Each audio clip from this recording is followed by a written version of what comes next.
Welcome back to Slightly Off Center, a space where small moments reveal unexpected wisdom. I'm glad you're here.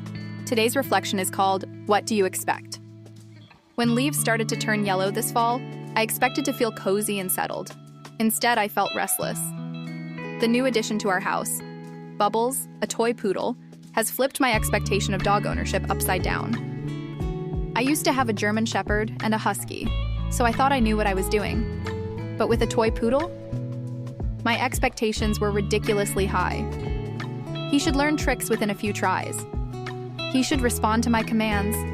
He should be friendly to other dogs. The moment when reality and expectation clash, the whole world falls apart. Breathing becomes heavy. Blood rushes to your head. Nothing feels right, and it seems the whole world is against you. But here's what I started to wonder.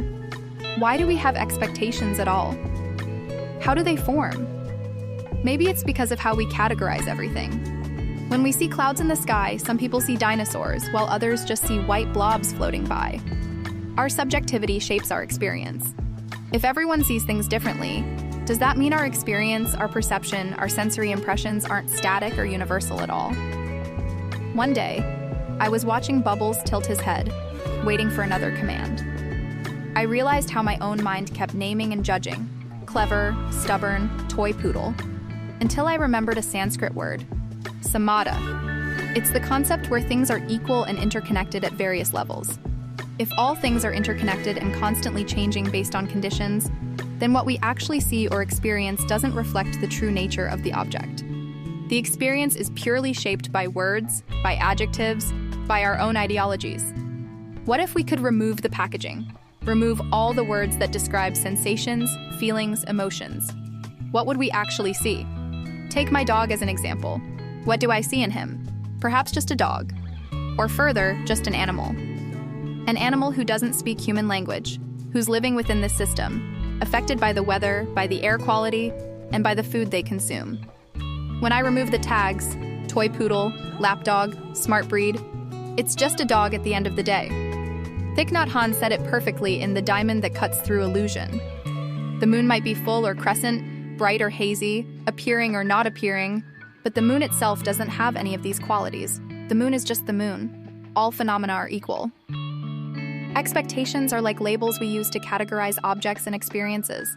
They help us navigate through the sea of unknown, but they can backfire spectacularly. I shared my training struggles with my trainer and my book club members. I told them how I used to view people who couldn't control their toy dogs as incapable and hilarious. And now, the same thing happened to me. I expected my dog to be friendly, expected myself to channel his energy and divert his attention. I failed. My expectation of my own self-image was shattered. But why was I expecting myself to maintain that expected self-image? Have I gone mad? When I listened to how I shared my story, I understood something fundamental. First, no one really cares. Second, the expectation of myself being a capable trainer with a smart dog backfired completely. When I recalled how I shared my story, I talked myself out. I thought about those embarrassing moments, but I don't feel embarrassing anymore. I don't hold grudge against that version of me on that Wednesday morning when everything hit the fan. What does that mean?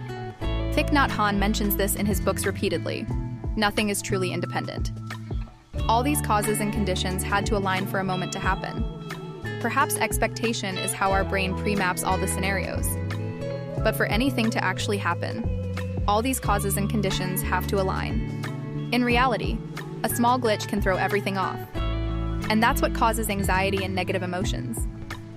One way to live more freely? Just expect less. Treat everything with a calm mind. Not more, not less. Take a walk when weather is nice. Take a rain check when it's bad. Breathe some fresh air.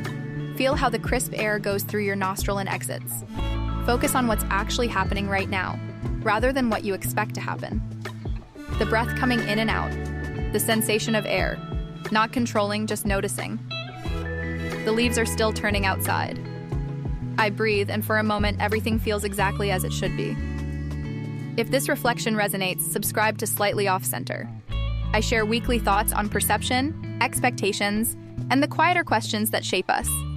You can find the written version on my Substack. Thanks for being here. Until next time, go gently.